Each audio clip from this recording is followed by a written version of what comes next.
Okay, hi guys, we're live and Mr. Sci-Fi on the air. So, and I have a great announcement. Tomorrow, if all goes well, we will be posting the full 2 hours of Space Command Redemption for the first time, the complete story. So, of those first 2 hours of the show, and uh-oh, I'm getting a little feedback coming in through Got it. Adam. Okay, good. So now, I decided to do a live stream right now for all you guys. We're going to be having a holiday party January 1st at the studio. We'll do a live stream there if all goes well. I think it will. Big announcement: Tim Russ, who played Tuvok on Star Trek Voyager, will be he and his band will be playing live at Space Command Studios during that party. So it's going to be quite something. I mean, it's just an amazing time. We'll set up the spacesuits, the spaceship sets, all that stuff. It's going to be there, be square. And now Adam Sartain, for those of you who remember the days of Mr. Sci-Fi weekly live stream during the pandemic, Adam Sartain, of course, would help me by being my trusty right hand and fielding questions in chat and so forth. And because during this season he's Santa Claus, and so he's at the North Pole getting ready for Christmas, he is calling in via the iPhone. And so, hello, Adam. How are you doing? Yes, hello there, Mark. How are you? Great, great. You sound great. I'm sure you look great. We'll have to post a photo of you as Santa on Mr. Sci-Fi so the Mr. Sci-Fi friends can see your alter ego, your secret identity. That'll be really Definitely. fun. Yeah. So anyway, so I don't know if anyone's here on the chat yet. I don't see anyone. I don't know if you do. No. Okay. So how are you doing? Is there anything you want to announce in terms of what you've been up to and what the fans should be looking out for? Oh, I've been so busy lately. Gearing up for my. If for those of you who don't know, I host a podcast called Inside Animation. Yes. And I've just been gearing up for season 3 coming up next year. Wow. Time And there's flies. just I know. There's going to be so many more cool things coming in season 3, including a new logo, which if you look up Inside Animation, you'll see the new logo. It's really cool. And new amazing guests coming in season 3. Cool. I won't say who they are, but stay tuned. They're going to be really cool. Great. That sounds great. Well, I'll look forward to it. So and of course, in terms of Mr. Sci-Fi, you're in the new episode we've been shooting, Space Command Forgiveness. I'm sure there'll be other uh, places we'll insert you. Oh, I'm sure, yeah. And it's been really fun to be on the move, and I can't wait to do more. I just bought a spacesuit from Pluto Nash, which was an Eddie Murphy comedy. So that'll be part of the parade of spacesuits that we'll have up at the studio during the Space Command exhibition. So that should be really, really fun. So I was going to have Santa ask you if you wanted a new space suit for Christmas, but yes. I guess it's too late. there's actually there's several that I have my eye on, but because we're putting the money toward shooting, I've held back. There's one from way out, which Connie Stevens wore. It's a Jerry Lewis movie where he and Connie Stevens are the first married couple on the moon, and I've got a space helmet from that, but not the suit. And the other one is a spacesuit from Red Mars, Red Planet, which I have the one that Val Kilmer wore, but this was the second one if I wanted the pair. And but these are these things come my way, here now, hither and yon. So I don't have to grab everything that comes up, but it's really cool. So, and Adam, I have a question beyond that, the one that you just asked. Is there anything you wanted to know from me? Any Mr. Sci-Fi questions that you might have? Oh, I think everything that I wanted to know is out there and has been Okay. said. Yes. Well, But, that's fine. Absolutely. Yeah. Yeah. But I do have a question, not on YouTube, but our lovely Bob Rich Uh-huh. likes to send me questions on Facebook, Ah. and today is no exception. Great. So I do have a question from him. Terrific. Let me just pull that up right now. And Of course, my internet is being funny. Hmm. There we go. So he says, "Hi, Mark. Happy holidays. Great. What are some of your favorite examples from movies and television series of character development that is done exceptionally well? Wow. And what was it about those character arcs that really impressed you?" Well, a great one, of course, is Ripley in Aliens, where she goes from being someone who's traumatized and, and just a total wreck to someone who's the leader the leader of everyone and saves Newt and so forth. There's a great character arc there. Um, beyond that, I just watched The White Lotus, and I thought the characters were very well written in season one and season two. I mean, it's basically you have to have someone who has a point of view, speaks in a character specific way, has something they want, has something they're afraid will happen. I mean, there's a lot of ways to build a character, and so it's and there's two kinds of characters that are legit. The first is the kind that has an arc, and the other is the kind that just endures through the episode. Whatever's thrown at them, they just take it. And The Pianist was a good example of that, where the guy's hiding out from the Nazis, and it's just the more suffering he endures, the better. It's like he doesn't have to change; he just has to survive. Um, but I mean, there's just so many. I mean, almost any of my favorite films, have wonderful characters, because if they don't have wonderful characters, I'm not really interested in them particularly. The Abyss is a great film. It's about a Oh, yeah. couple. They if you've and I urge people to see the director's cut, because that's the real one. And but it's about a guy and his wife, and they're divorced, and they've sort of fallen out of love with each other, and it's how they come back together. And that's a wonderful character arc, particularly considering that James Cameron and his wife Gail Ann Hurd had split up, and in real life they did not come back together. I think they're friends now, but it was, he was exploring his own feelings and his own experience in that, and I thought very well. Maybe his problem was he didn't bring her down to the bottom of the ocean with him. Maybe so, and but now he can. So he's got the money to do so if he cares to. But you know, he's got other stuff to do. But yeah. So there's you name it. I mean, my gosh, there's so many great films and great characters, and I mean, many of our favorite characters are fictional characters from TV and film. I mean, Spock was always more interesting to me than Kirk, because Spock had inner turmoil. He was someone who was very emotional, trying to not have his emotions overwhelm him, and that was always a great struggle. And for those of us who grew up as science fiction geeks, most of us identified with Spock much more than we identified with Kirk. I've never, I mean, very few people identify with Kirk because he's such a narcissist and so forth. But yeah, so that's my thought on that. So now, if we don't have questions yet, there's a trick I can do, which is I'll show you what I can do here. I will reach out and grab a random group of science fiction books from my collection and talk about them, because just no preparation. Oh wait, okay. Look at okay. There's a few Now we have questions. some comments. Aha, I don't have to do this. Okay, Yeah, great. we've got John Patty I scared with a people.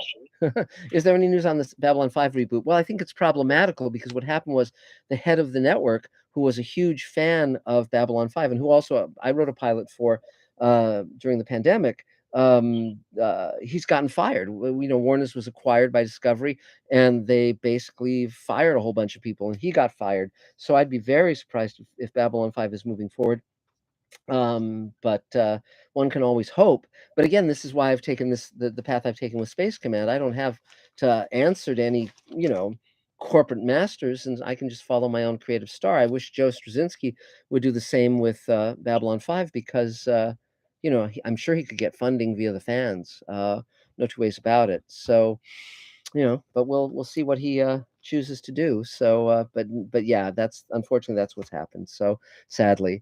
And and I see the note, at some point I noticed that all the characters I liked, or the villains I respected, were all true to themselves. Yes, yes. And in real life, people are not often true to themselves. Yes, a great example of that is Richard III in the Shakespeare play, because it starts with him addressing the audience directly, and he very much has a reason for doing what he's doing, and he's a villain, but he's the most interesting character in the play by far. So go ahead, please. Yeah, there's a question from Spacefaring Civilization. Hmm.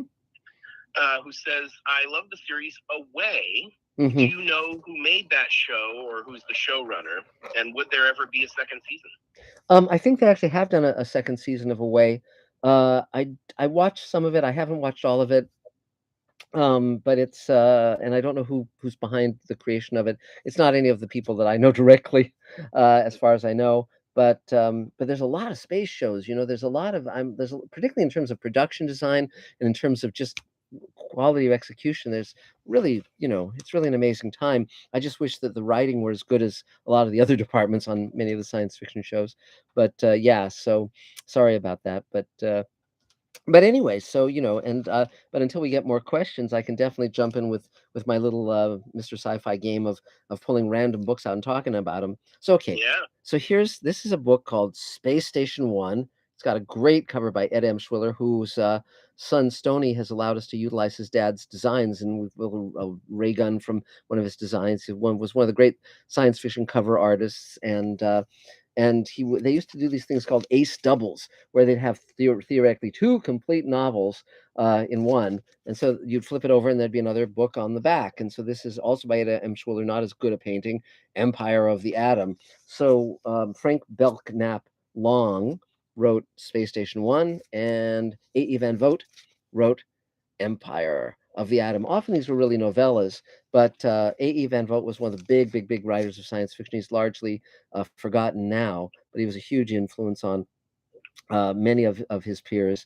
and all these guys knew each other. And Frank Belknap Long did not achieve the success of some of the great writers like Bradbury or Heinlein, but he wrote a ton of science fiction back in the day, and clearly, Ed M. Schwiller was responding to the material just a terrific way. You can see the girl's hair is weightless, and it's just beautifully rendered, just beautifully rendered.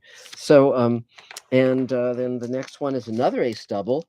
Again, great Kelly Freas cover. Kelly Freas was very, very good at doing these kind of like space suits and these weird little things like the hat she's wearing or the thing on her neck, whatever the hell that is. Science fiction, cool stuff. And then the other cover, clearly, again, he would put all of his oomph into one of the two covers and then just kind of throw together the other one. The Angry Espers is by Lloyd Biggle, again, another writer of that era, and The Puzzle Planet was Robert Lowndes. These were names that you saw often in the popular magazines of the time, like Galaxy and Astounding and Worlds of If and so forth. But now these were just like footnotes in science fiction. This is Men is Space.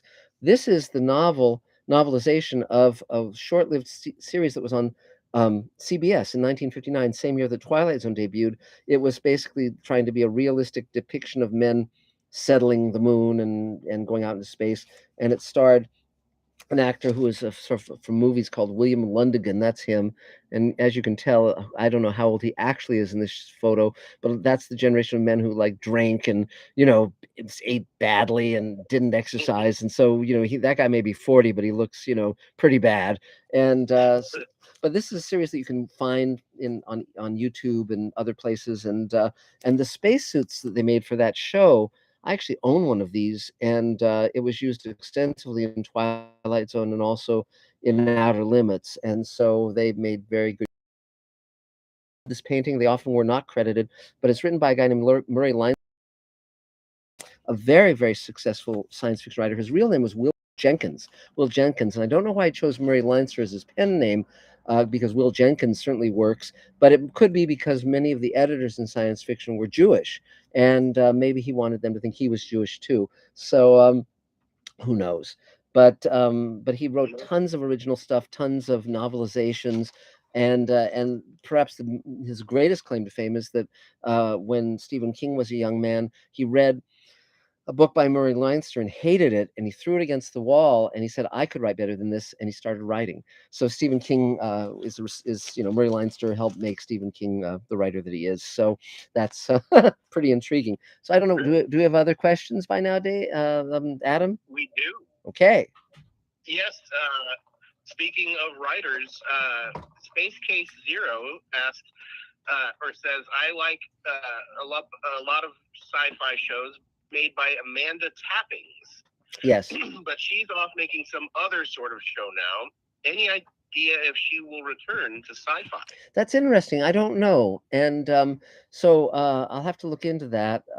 And again, she's someone I would be happy to work with on Space Command or any of the other shows we're doing.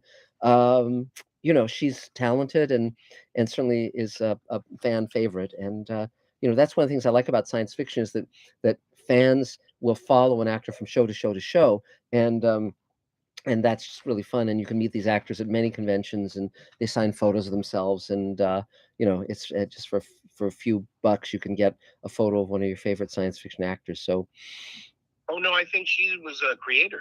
yeah, Amanda Tapping. Well, yes. So Yeah. but also an actor, and but Okay. uh, but yeah. So I'll look into it. I'll find out what and get back to you on that. Great. So, any other questions, Adam?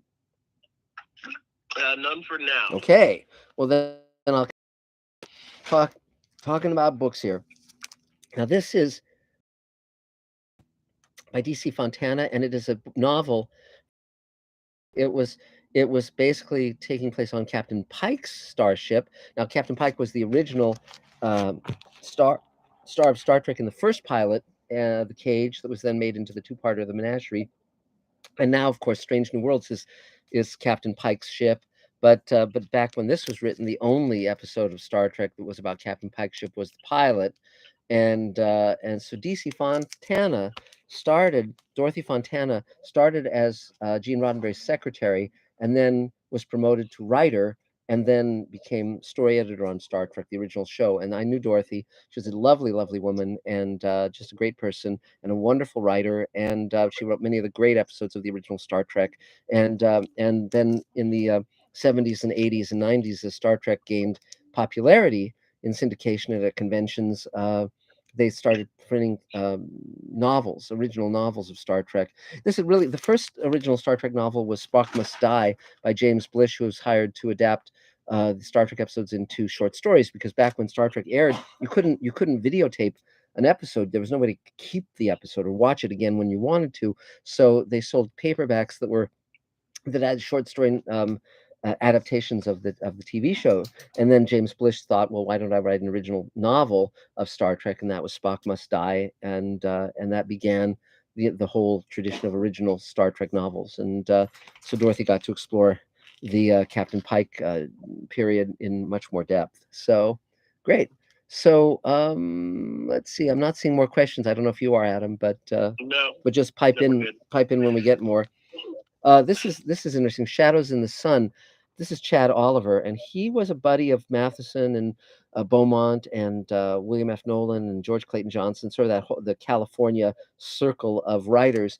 And he was again one of these guys who isn't well known now, but he was very prolific back in the day. A lot of these guys, they would be writing constantly, because in order to make a living, you would be paid so little writing science fiction before it achieved mass popularity, that these guys were just typing all the time, turning out many, many, many, many, many short stories, novellas, novels. Many times they would have a number of pseudonyms. So they'd be writing romance novels and westerns and crime fiction, and one can start searching out their pseudonyms and finding books by them as well. So just something to keep an eye out for. But so now I'm seeing more stuff. So other questions, Adam? Uh, more more comments, but Yeah. there is a question that's inspired by these comments. Yes. So, Yeah. which is, I guess you could say, my question. Sure. Where do you think sci-fi is going in terms of origination of ISPs? So, Well, yeah. do you think there's going to be more from these novels? Yes, yes, yes, Sci-fi yes. shows, I or mean, the thing I never foresaw back when there were three networks in syndication was that there would be like over 500 scripted comedy and drama series on all these platforms. And because once, see, the challenge with the three networks being broadcast was that they were limited by 24/7. They could only make so many shows in prime time.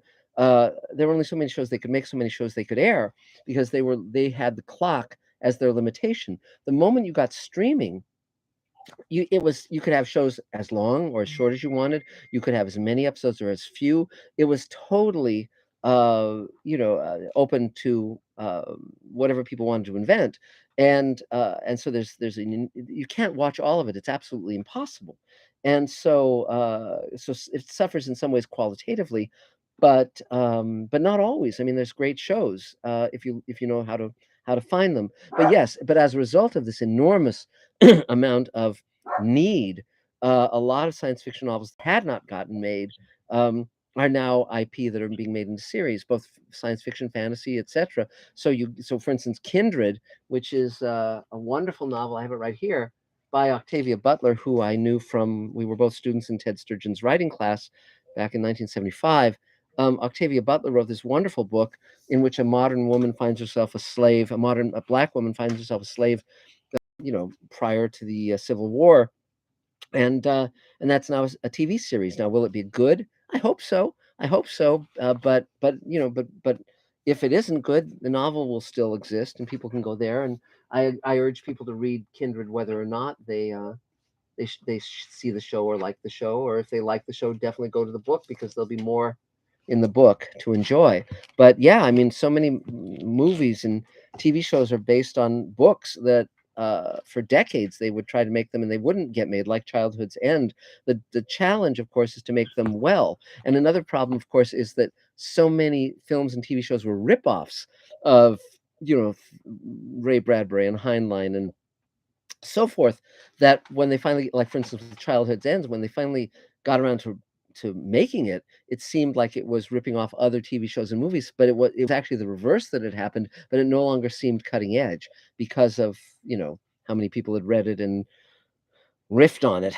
And so yeah, but all there's just a ton of stuff that's being made now, but there's still projects that haven't been made. I mean, Have Spacesuit Will Travel, they tried to make that for many years. And Dune, they finally made Dune in a big budget way.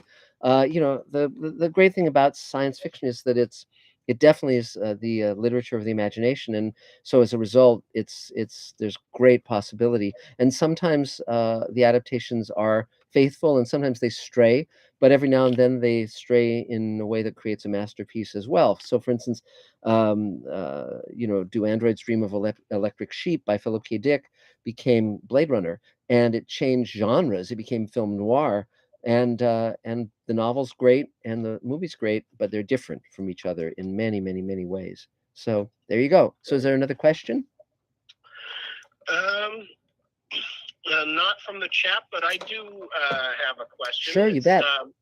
It's towards the end of the year, and Mhm. usually the time when Christmas cards come out, and Mhm. usually in Christmas cards, people will recap the year. So, Yes. For those maybe who haven't been following along, let's recap what Space Command's been doing this Well, past year. yeah, well, it's been an amazing year, definitely. My This was the year of completion. This was the year when we had the first 2 hours of Space Command. We had finished principal photography on it a while ago, but it had 1,900 visual effect shots. We had to finish the visual effect shots. We had to finish the color correction and the music and the sound design, and then so we had a big premiere at Grauman's Chinese, at the world famous Chinese theater. It was a red carpet premiere. It was wonderful. Really glad we did it. And then we got the Blu-rays and the DVDs finished, and now we've shipped all the domestic ones, and we're about to ship out the international ones. And that's a big thing, to just do all the behind the scenes footage and the making of and the commentaries, and then make sure that the Blu-rays and the DVDs functioned correctly. When you push the button, that it would do what it was supposed to do was such a Megillah. And well, we finished it. And meantime, and the pandemic happened, and we didn't let that stop us. We shot Ripple Effect during the pandemic with our wonderful actors, and we've been shooting Forgiveness at our studio during the pandemic. As the pandemic wound down and people knew what to do and what not to do, we shot with COVID officers there, and with COVID tests being run, and with wearing masks and all of that stuff, and still managed to shoot really wonderful footage with our actors.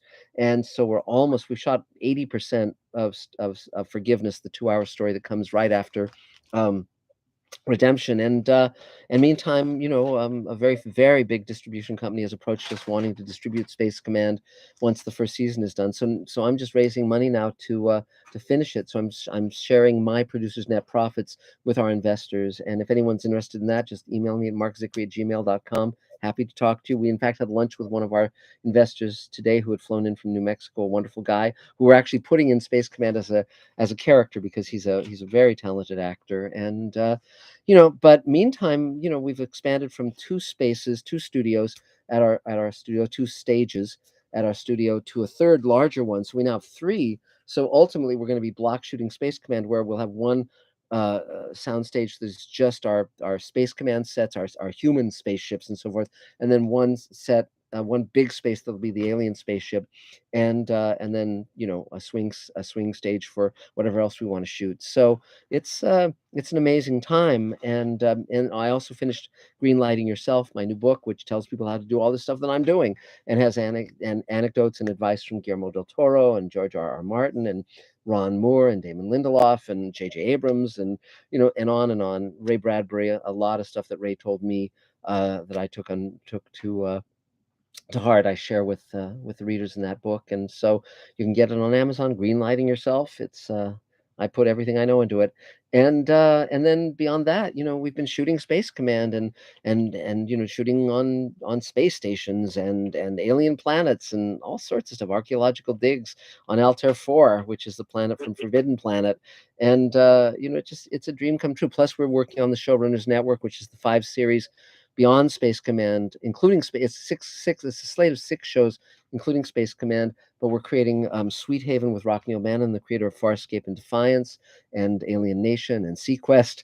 And he's also executive producer on Evil. We're creating Fugitive Space with Mark Fergus and Hawk Ostby, who are the creators and showrunners of The Expanse. They basically acquired the novels and adapted them for television. They and we're planning a new Rod Serling series. We're planning um, uh, a bunch of stuff. I mean, and also a, a, a, a 6-hour miniseries called Marigold that's getting a lot of interest in Europe. It's going to be shot in a number of European countries, and so that may be something we'll be talking about very soon as well. But it just keeps going. Magic Time, we're going to be shooting. That's based on the 3 novels behind me. Let's see if I can turn. There we go. The 3 novels I wrote with Bar. Then Elaine and I are chomping at the bit on that one. And it's just Armin Shimmerman's going to be in that one as well as in Space Command. And it just keeps going. And do we have other questions, Adam? Oh yeah, we've now built up a nice queue of questions here. Good. All right, so let's start with Space Case. Okay, great. Zero, who I'm gonna kind of combine 2 questions. Please, two yeah. statements into Sure. one question. Sure. Because he's talking about the link with companies like Netflix that Yes. assume all sci-fi is horror. Yes. But he likes sci-fi drama. Mm-hmm. Do you think there's going to be this pairing of genres or lumping or narrowing down of the genres? I think that science fiction is very malleable, and so you have something like Alien, which is a merging of the science fiction and horror genre. George R. R. Martin did a show recently based on his novella Night Flyers that was a horror, science fiction mashup. But pure science fiction, there's all these subgenres of it. The hard science fiction, space-going science fiction, Earth-based science fiction, on and on and on and on. So it's science fiction is enjoying a lot of popularity now, and I think that's going to continue into the future. The people who don't know the genre kind of lump it all together. They don't understand, um, you know, what's what. But those of us who are in the know certainly know what science fiction is. When we see it. What we mainly want, though, of course, is high quality science fiction, because there's a lot of crap, and usually the problem is that it looks beautiful, but it just isn't good. It doesn't make sense. It doesn't stand for anything. That's why Elaine and I feel so strongly about standing for compassion and for a hopeful vision of the future, because that's something that people can take to heart and implement.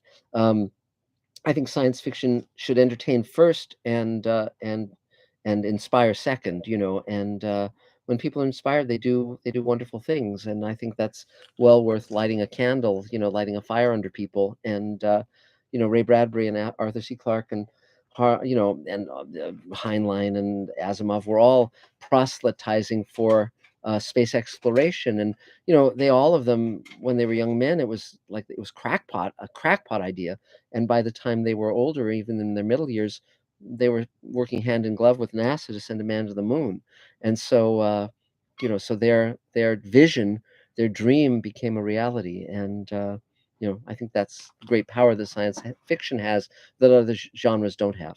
So yeah, absolutely. Yeah, awesome. Jimmy Kahn wants to know: are there any prop auctions you're looking forward to? Yes, all of them. It always becomes a question of what can I afford. There's some items like there, for instance, there's an alien, one of the aliens from the movie Alien, the xenomorphs. There's one was one that was used to that's trashed, and it was used to run over or shoot or blow up or whatever. And I'd love to get a hold of that, but again, I have to be careful what I acquire. I have to acquire stuff I can use in Space Command, and so there's many items that I would love to buy but can't. Anything from Blade Runner I'd love. Obviously, I've got one of the the cityscape pieces that my dear friend Greg Jean gave me before his passing. He was a dear, dear, dear man. But I mean, all the ones that have science fiction stuff are great, and that's why I'm in contact with Prop Store and Heritage and so forth, because the cool part is that there's so many science fiction movies where they're great designs that in many cases you never even saw the stuff. Like for instance, I bought a spaceship console from Tim Burton's Planet of the Apes, and in the movie you can barely see it.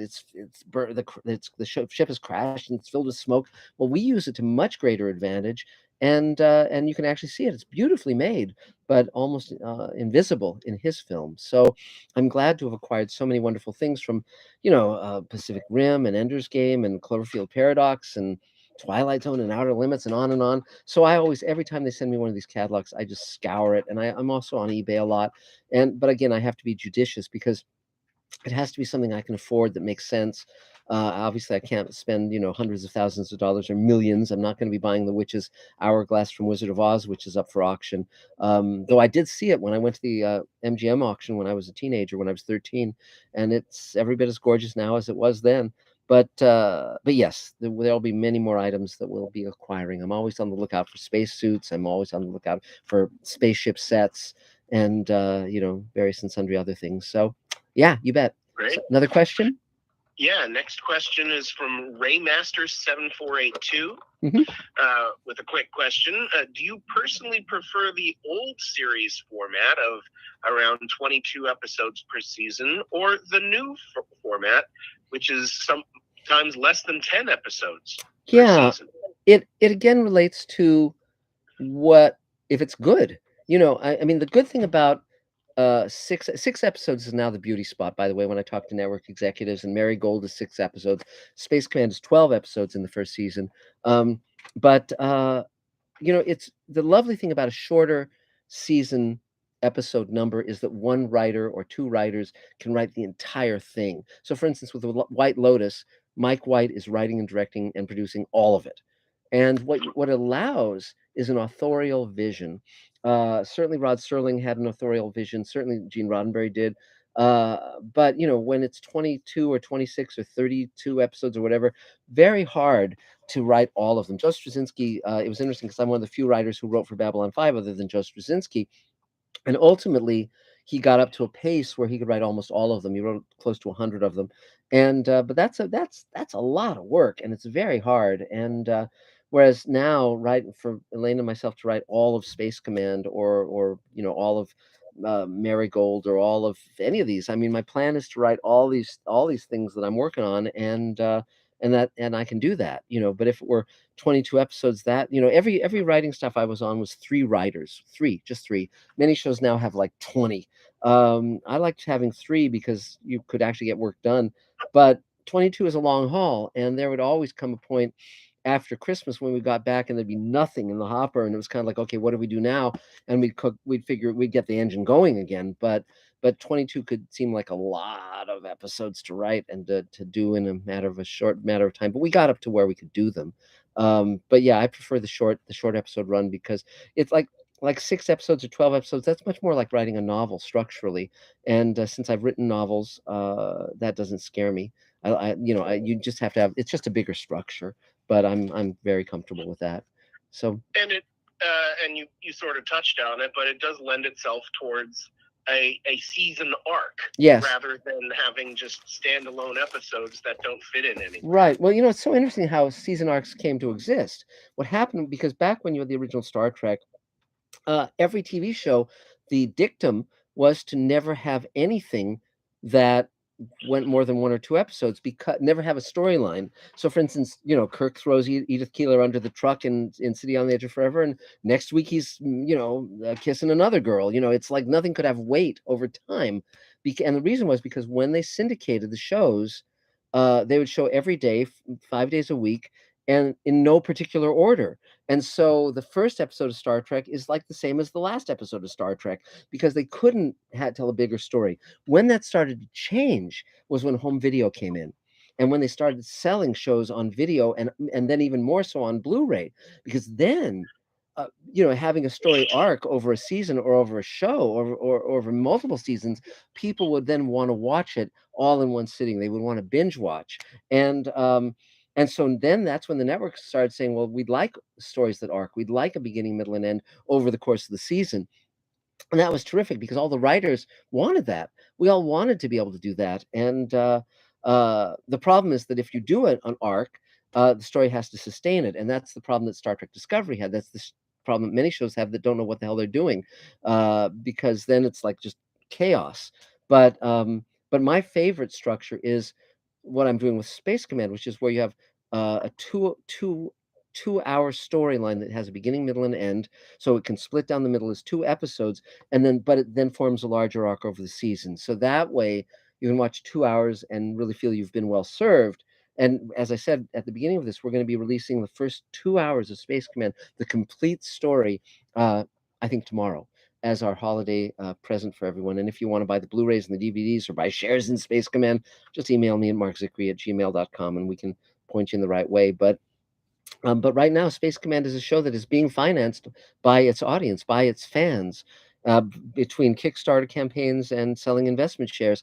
And we've been approached by a big distributor, but we'll see how that goes.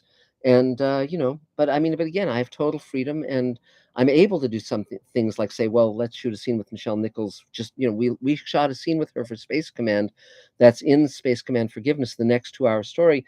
I met her when I was 10. It was a dream come true all these years later to shoot a scene with her, and we shot it at her house, and now she's gone. And if I'd asked a network, oh, can I, spend extra money to shoot a scene with Michelle Nichols, the network would say, no, who cares about that? And we would have lost her. She would not be in Space Command. It's like I don't have to ask permission. I don't have to ask anyone. If I want to do something, if I want to shoot a scene with Armin Shimmerman, or if I want to shoot a scene with, anyone that I love working with, I just make a phone call, and that's how we got Barbara Bain. That's how we're going to be shooting with Veronica Cartwright in the near future, and Marta Kristen from the original Lost in Space, and so forth. It's great freedom, but I like the larger story, but I also like stories that you don't have to, watch 20 hours to know what the story is. It's I think structurally, in terms of the stories we can tell now, it's a very good time for that. And the fact that we aren't limited by act breaks, or limited by, if you do a show that's an hour, it can be an hour and 6 minutes or an hour and 15. It doesn't have to be rigorously, because there's so many shows, Star Trek included, that have scenes that were cut just for time. And there's a wonderful box set for Star Trek, the original Star Trek, that has scenes that were cut, and you can actually watch them, and that's just terrific. And that's thanks to Mike and Denise Akuda, who are great historians of Star Trek. So, is there another question, Adam? Yes, there's a question from Fit to Be Read, who says, happy holidays, and did you listen to the Mr. Sci-Fi Space Command parody music he made for Yes. your introduction? Yeah. Yes, that was very charming. That was very fun, and thank you so much for doing that. And speaking of science fiction parodies, I just posted on Mr. Sci-Fi Lobotomy, which was this radio satire I wrote satirizing science fiction conventions, science fiction TV shows and movies, science fiction writers. I wrote this when I was 17. It aired on KPFK, the Pacifica station here in Los Angeles, when I was 18, and then 10 years later for the 10th anniversary of it. And I wrote it, directed it, produced it, star in it, along with three of my friends. I was just 17 years old, and now you can listen to the entire radio play on Mr. Sci-Fi.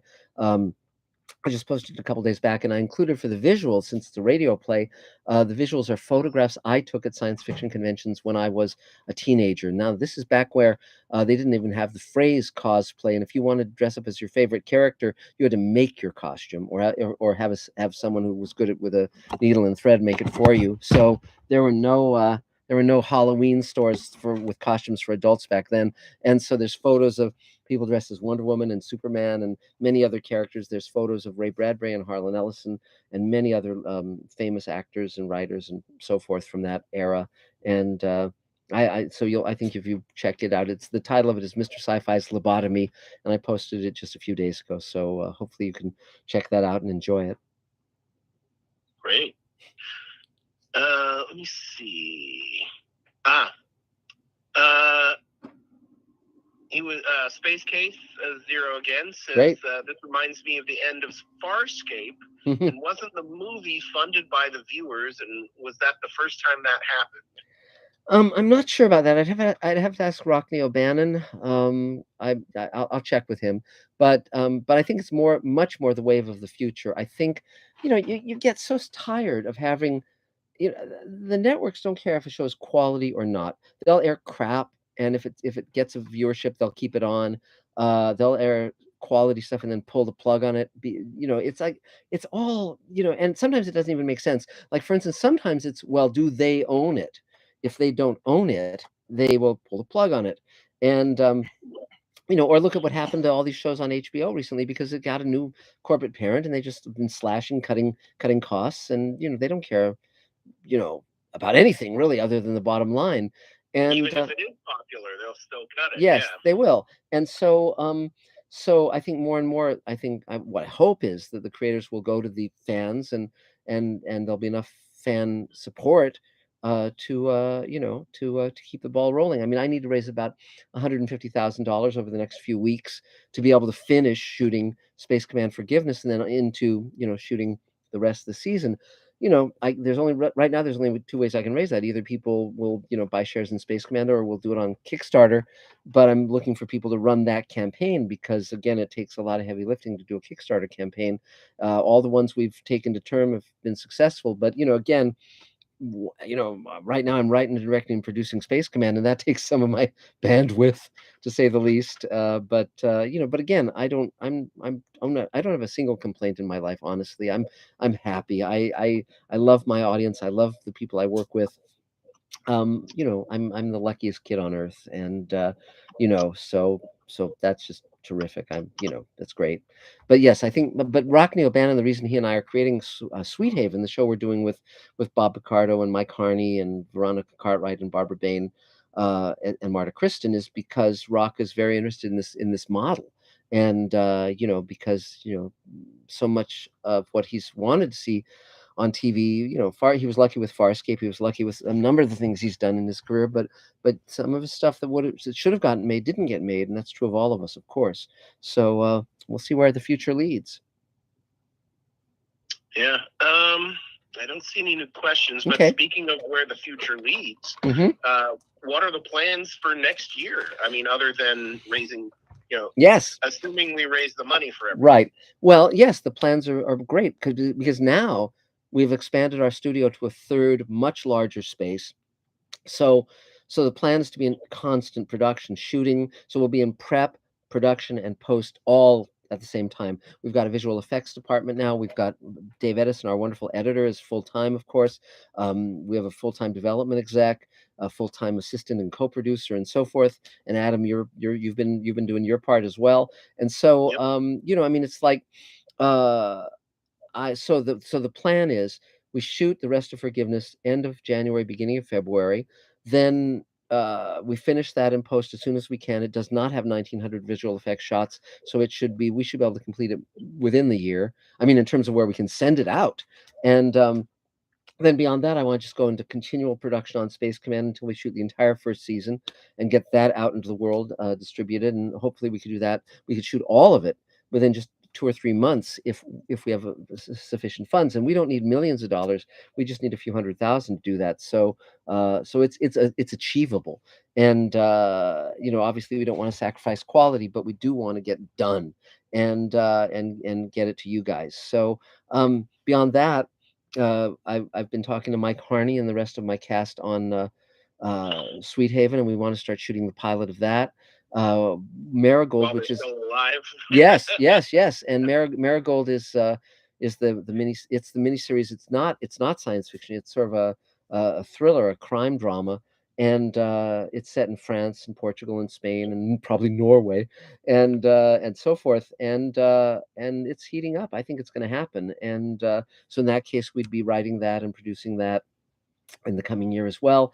Plus, we've got all the Showrunners Network stuff to do. So that's Fugitive Space and Magic Time and Rod Serling's After Twilight and so forth. So it's just it's entirely about cash flow. And because I wake up every day and I work on Space Command, so and so I'm fine. I mean, it's like I'm the Energizer Bunny. So whatever, whether it's hard or whether it's easy, I keep going. And because I love doing this. And so yeah, so I think this is the upcoming year. This past year was very fulfilling to be able to finish the first 2 hours. I mean, the fact that I can hold up this and say, look, it's real. It's not a prop.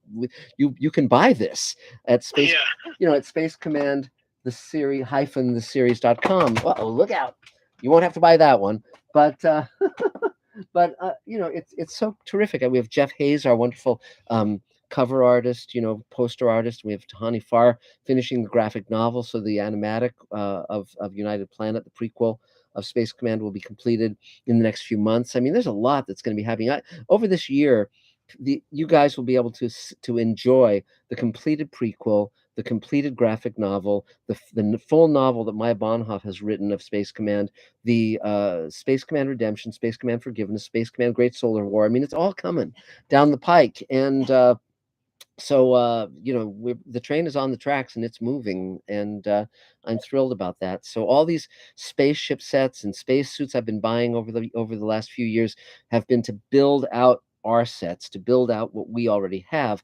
And so you'll be seeing spacesuits and spaceships and tons of stuff, creatures. I mean, there's so much waiting in the wings. And and anytime our backers are in LA and want to come to the studio and see it, I'm going to keep that Space Command exhibition up and running for a little while. So you'll be able to see what we're up to. And meantime, every day I'm editing and working with Dave Edison and sending notes and getting visual effects shots rendered and all that stuff. So eventually I'll write another novel, but not right now. There's a fourth Magic Time novel I want to write, but I think I'll do that after we've shot the show, and of Magic Time, I mean. And Right.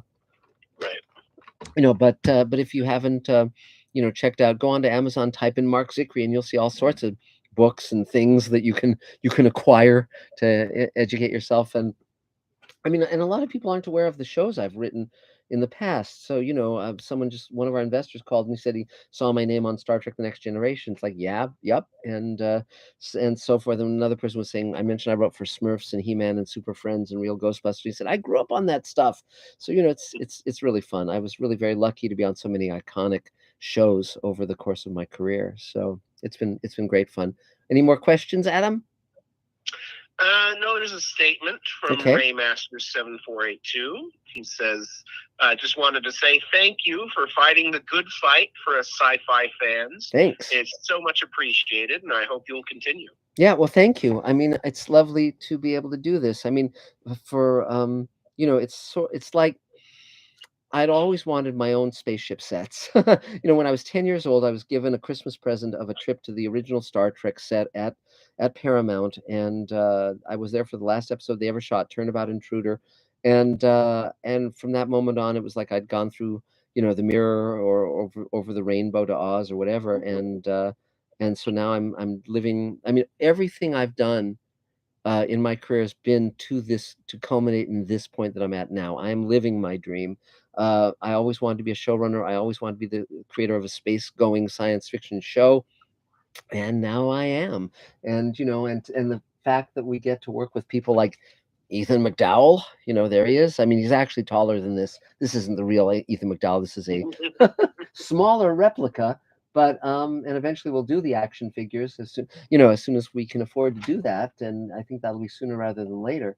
But it's just so cool to be able to do all this stuff and to share it with you. And one thing I do love is the internet. I love YouTube.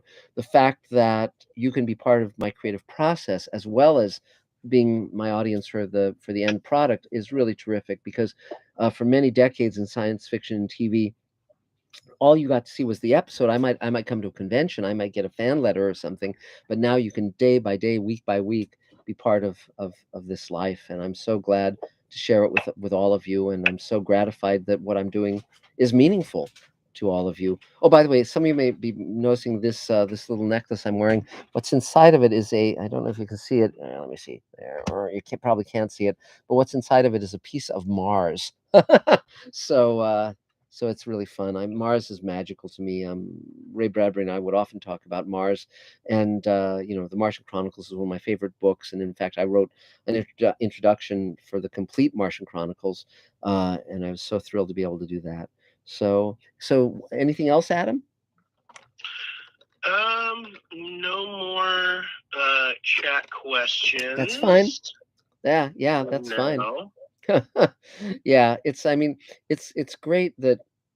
And again, I love standing for something positive, standing for compassion, standing for the belief that we can make the future worth living in, and that we can make a better future for our children and grandchildren. Because if you give in to hopelessness, if you give in to despair, if you give in to divisiveness and hatred, we're all just in the ruins. We're all just in its disaster, and we don't need to capitulate to that. We don't need to give into that.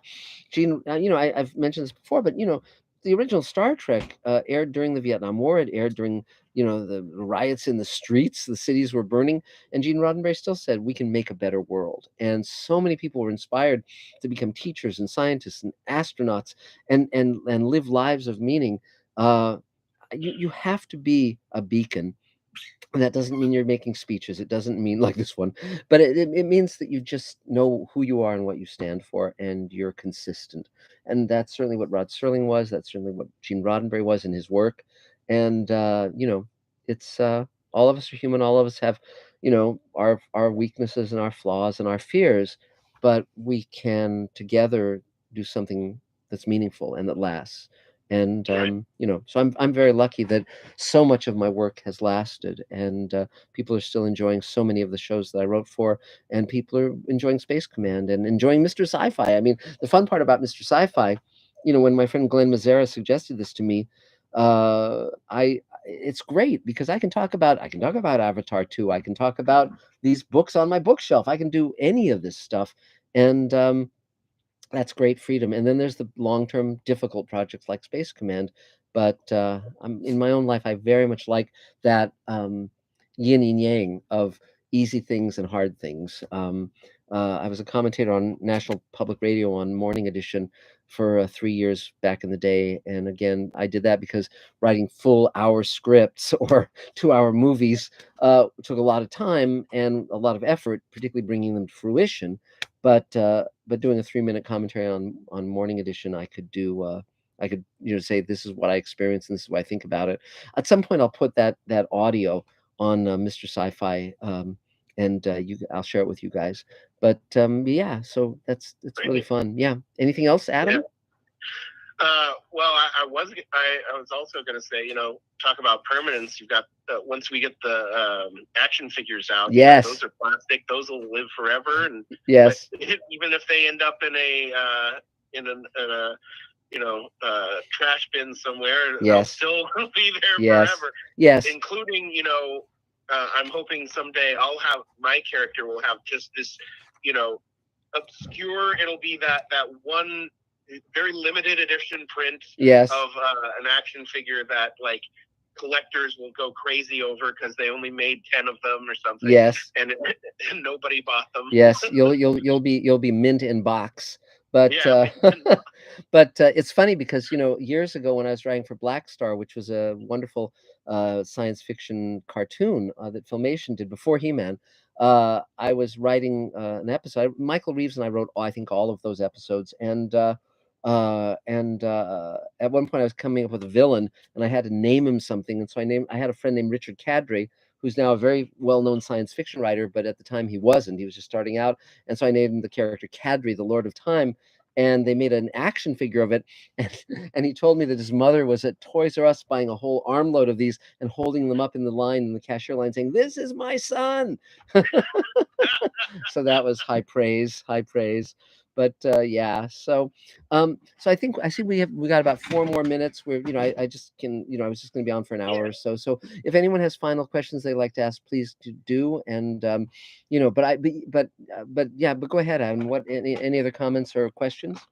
yeah. We've got another comment from Sira Novak, Great. who says, first off, shout out for Mira Furlan.